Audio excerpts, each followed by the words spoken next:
enters to the lungs. Blood picks up oxygen in the lungs, carrying the oxygenated blood. Then it enters the left atrium. The left atrium sends the oxygenated blood into the left ventricle.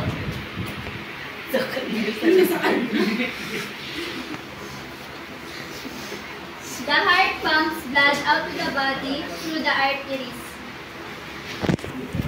Then to the capillaries, it is where oxygen and nutrients are exchanged for carbon dioxide. Tanggalin mo na yan, Diyos. Tanggalin mo na yan. The carbon dioxide enters to the veins. Then the veins carry the oxygenated blood or carbon dioxide back to heart, which sends the carbon dioxide to the right ventricle and passes to the right atrium back to the lungs. Sir.